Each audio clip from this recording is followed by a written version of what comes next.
Hi, I'm Jaidev. I joined GIIS around 10 years ago. When they introduced algebra in grade 6, I was just done. I could not do math at all because I just didn't understand what to do when letters came into equations. Maybe 8th grade, we started doing a bit of geometry and combining algebra and geometry. And that's where it started to hit me. It's not just math itself, but all the other subjects we learn also require this foundation of math.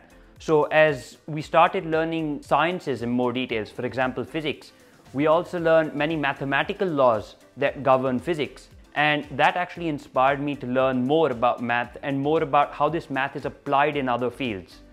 When I look back at the student I was, I would never have dreamt of getting the marks I get now or the encouragement I get from the teachers and the students at GIIS to pursue my dreams in math. It's actually due to their support that I'm the person I am today. Not just a math student, but a student who is willing to help people around me.